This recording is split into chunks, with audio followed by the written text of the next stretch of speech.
சிவசங்கரியின் 47 நாட்கள். அதில் இன்று 44வது நாள். அத்தியாயம் 29. காலை 8 மணிக்கு அமெரிக்காவிலிருந்து குமாரின் ஜாதகமே வந்துவிட்டது. குமார் லூசி வில்லியம்ஸ் என்ற பிரபல டாக்டரை மணந்து வருஷம் 3 ஆகிறது. லூசி இப்போது நிறைமாத கர்ப்பிணி. குமார் சமீபத்தில் இந்தியாவுக்கு போய் திரும்பிய போது தன் தங்கையை உடன் அழைத்து வந்திருக்கிறான். குமாருக்கு புத்தி இருக்கிறது, ஆனால் உழைக்க மனமில்லை. பணக்கார பெண்டாட்டியின் பணத்தில் சௌகரியமான வாழ்க்கை நடத்துபவன். இன்னும் வேறு என்ன விவரங்கள் வேண்டும்? எதற்காக குமார் ரொம்ப நல்லவன் மாதிரி நடிக்க வேண்டும்? எதற்காக படிக்காத குடும்ப பாங்கான பெண்டாட்டியை தேட வேண்டும்? எதற்காக அவசரமாய் திரும்பி ஓட வேண்டும் என்பதெல்லாம் உள்ளங்கை நெல்லிக்கனியானது. விவரங்கள் முழுவதும் தெளிவான போது இத்தனை அதிகாரிகள் நடுவில் இருக்கிறோமே என்ற உணர்வு கூட இல்லாமல் குழந்தை போல, ஐயோ, என் தங்கையை பாழுங்கிணத்தில் தள்ளிட்டேனே, நான் பாவி என்று சந்துரு வாய்விட்டு அழுதான். ஏர் இந்தியா விமானத்தில் அன்றே சந்துரு கிளம்புவது என்று தீர்மானமாயிற்று. வாஷிங்டனுக்கு ஃபோன் செய்து ரங்கநாதனை நியூயார்க்குக்கு அனுப்பும்படி அம்பாசிடரிடம் பேசினார் பட்டாச்சாரியா. சந்துருவின் விமானம் நியூயார்க் போய் சேரும் முன் ரங்கநாதன் அங்கு தயாராய் இருப்பான். சந்துருவுடன் அவன் நாளை இரவு சிகாகோவை அடையும் போது அவர்களை வரவேற்று டாக்டர் வில்லியம்ஸின் வீட்டுக்கு கூட்டி போக FBI ஆள் காத்திருப்பார் என்று ஆண்டர்சன் ஏற்பாடு பண்ணிவிட்டார். அன்றிரவு ஏர் இந்தியா ஜம்போ விமானத்தில் முதல் வகுப்பு பிரயாணியாய் பயணம் செய்த சந்துருவுக்கு மனசில் தங்கையை உயிரோடு காண்போமா என்ற பயமே நிறைந்திருந்தது. ஆபீஸுக்கு வந்ததும் இன்று 45வது நாள். ஆபீஸுக்கு வந்ததும் முதல் வேளையாய் தன் இந்திய நண்பன் சுசீலுக்கு ஃபோன் செய்தான் குமார். சுசீலும் கிட்டத்தட்ட இவனை மாதிரிதான். அவன் உத்தரப்பிரதேசக்காரன், இவன் தமிழன். சுசீல் வெள்ளைக்காரியை கல்யாணம் பண்ணி கொள்ளாமல் ஊர் மேய்கிறான். இவன் கல்யாணம் என்ற போர்வையில் எதையும் செய்கிறான். இதுதான் வித்தியாசம். ரொம்ப நெருங்கிய நண்பர்கள் இல்லை என்றாலும் இது மாதிரி விஷயங்களில் தாராளமாய் சேர்ந்து கொள்ளும் ரகம்தான். விஷாலி கர்ப்பமாக இருப்பது தெரிந்த 2 நாள்களாய் அவனும் படாத பாடுபடுகிறான். யார் யாருக்கோ ஃபோன் செய்தான், விசாரித்து பார்த்தான். ஒன்றும் நடக்கவில்லை. சுசீலையும் அவனால் பிடிக்க முடியவில்லை. வெளியூர் போனவன் இன்றுதான் அகப்பட்டான். அபார்ஷன் ஒன்று அவசரமாய் செய்யப்பட வேண்டும். ஒரு சில மணி நேரத்தில் செய்து வீட்டுக்கு அனுப்பிவிட வேண்டிய கேஸ். பணத்தை பற்றி கவலைப்படாதே. யாராவது டாக்டர் உனக்கு தெரியுமா? பெண்டாட்டிக்கு தெரியாமல் கள்ள நட்பு கொண்டுள்ள பெண் மூலம் இவன் ஆபத்தில் இருக்கிறான் என்று சுசீல் புரிந்து கொண்டான். விவரங்களை கேட்டாலும் குமார் சொல்ல மாட்டான். பணம் நிறைய உண்டு என்கிறான். அப்புறம் என்ன?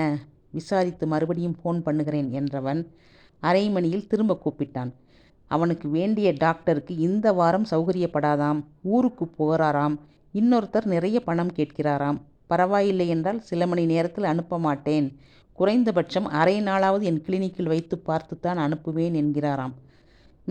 இது சரிப்படாது. அரை நாள் என்னால் லூசியிடம் என்னவென்று சொல்லி ஏய்க்க முடியும்? சில மணி நேரம் என்றால் பரவாயில்லை. முக்கியமாய் வரும் ஞாயிற்றுக்கிழமை லூசியின் அம்மா இறந்த தினம். அன்று தாயின் கல்லறைக்கு போய் மலர் வளையம் வைத்துவிட்டு வருவாள். 2 மணி நேரம் ஆகும் போய் திரும்பி வர. குமாரையும் நிச்சயம் கூப்பிடுவாள். ஆனால் இவன் எப்படியாவது சமாளித்து விடலாம். அந்த நேரத்தை உபயோகப்படுத்தி கொண்டால் தேவலை. கூட கொஞ்சம் நாளிகை ஆனாலும் எப்படியோ சரிக்கட்டி விடலாம் என்று தான் நினைத்தான். நடக்கவில்லையே. அரை நாள் என்றால் லூசியிடம் என்ன சொல்வது? உனக்கு வேண்டிய டாக்டரை அடுத்த வாரம் பார்க்கலாம் இல்லையா? அவரிடமே என்கேஜ்மெண்ட் நிச்சயம் செய்துவிடு என்று சொல்லி ஃபோனை வைத்தான். டேபிளை உடைக்க வேண்டும் போல் ஆத்திரம். கையில் கிடைத்த பொருளை கண்ணாடி சுவரில் எரிந்து அதை உடைக்க வேண்டும் என்ற ஆத்திரம். எவரையும் அடித்து உதைக்க தூண்டும்படியான ஆத்திரம் குமாருக்கு. சனிய, மூதேவி, தர்திரம் எல்லாம் இந்த கழுதையால் வந்த வின. மெட்ராஸில் டாக்டர்கிட்ட அழைச்சிட்டு போய் லூப் பொருத்தினேனே, என்ன ஆகியிருக்கும்? விழுந்துடுத்தா? சில பேருக்கு நழுவி விழுந்துடும்னு கேள்விப்பட்டிருக்கேன். அது மாதிரியா? கழுதைக்கு அது விழுந்தது கூடவா தெரியலை? நான் ஒரு மகா மடையன். இங்கே இருக்கிற வாழ்க்கையில் திருப்தி அடையாமல் ஊர்லேருந்து உன்னை இழுத்துண்டு வந்தேனே. இதனால் முதலுக்கே மோசம் வந்துடும் போல இருக்கே. அடுத்த வாரம் வரை லூசிக்கு விஷயம் தெரியாமல் இருக்குமா? அந்த சனியன் வேற வீட்லேயே சதா சர்வகாலம் நர்சரி டெக்கரேஷன் அது இதுன்னு இருந்துட்டே இருக்குது. எங்கேயாவது ஷாப்பிங், ஃப்ரெண்ட்ஸ் வீடுன்னு போய் தொலையக்கூடாது? அவா குழந்தை பிறக்கிற நிமிஷம் வரை வேலை பார்க்குறான். இவன் மகா சொகுசு. 2 வாரம் ரெஸ்ட் வேணுமாம். சனியன். ஜம்போவின் முதல் வகுப்பில் பறந்து கொண்டிருந்த சந்துருவுக்கு இருப்பே கொள்ளவில்லை. அப்சரஸ்களாய் உலாவின பெண்களை பார்க்க தோன்றவில்லை. முதலாய் விமான பயணம் செய்வதை கிளுகிளுப்புடன் நினைக்க தோன்றவில்லை. முதல் வகுப்பின் சௌகரியங்கள் எதையும் ஏறிட்டு நோக்கக்கூட மனசில்லை. Drinks for you sir. வேண்டாம் என்று தலையாட்டினான் Chandru. Coffee or any other drink. சாப்பிட ஏதாவது வேண்டுமா? இதற்கும் தலையசைப்புத்தான். அம்மாவுக்கு நிலைமை தெரிஞ்சா என்ன பண்ணுவா? வயத்தில் அடிச்சுண்டு அழுது, அடே சந்துரு, பச்சை கிளியை வளர்த்து பூனகையில் கொடுத்துட்டோமாடான்னு அலறுவா. ஞானம், இந்த குமாரை விட ஞானத்து ஆத்துக்காரர் தேவலை போல இருக்கே. சிரிச்சு சிரிச்சு ஆளை ஏமாத்திட்டானே அயோக்கியன். குழந்தை கையில் தீப்புண்ணாமே. ஐயோ, என்னாச்சு? ஒன்றும் புரியலையே. விமானம் வழியில் சிரம பரிகாரம் செய்த இடங்களில் மற்றவர்கள் இறங்கின போதும் தன் இருக்கையிலேயே சாய்ந்து கிடந்தான் சந்துரு. நான் அழக்கூடாது, நான் ஆம்பளை, என் கஷ்டம் என் மனசோடு இருக்கணும். லண்டன் வந்தது. பயணிகள் அனைவரும் இறங்கியே ஆக வேண்டும் என்று நிர்பந்தித்ததால் சந்துருவும் ஏர்போர்ட்டுக்குள் போனான்.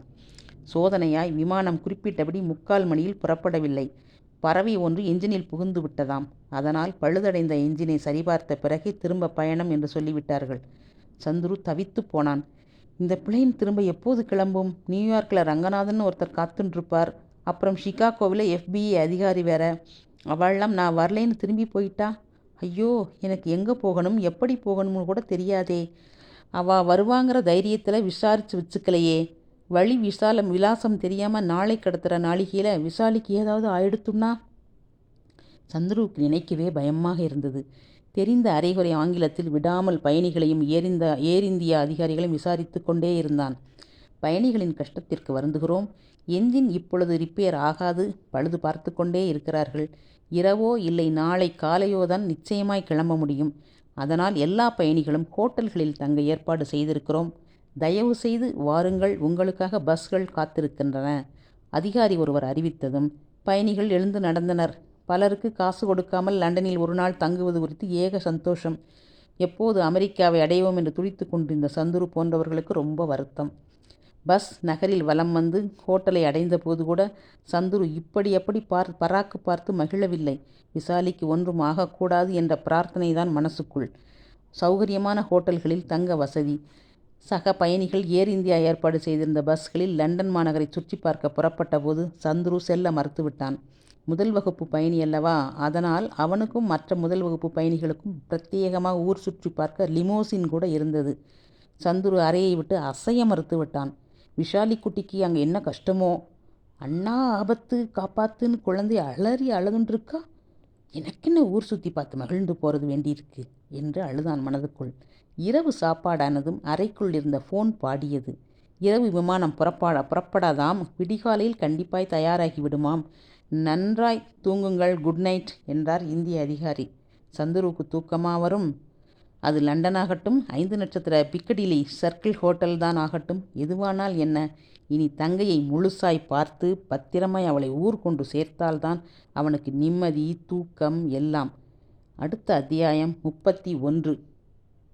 இன்று 47வது நாள். சிவசங்கரியின் 47வது நாள். இதன் தொடர்ச்சியை அடுத்த பதிவில் பார்ப்போம். நன்றி. சப்ஸ்கிரைப் செய்து கொள்ளுங்கள் நண்பர்களே. சேனலின் பெயர் வாசிப்பவர் ராஜி ராமானுஜம். நன்றி.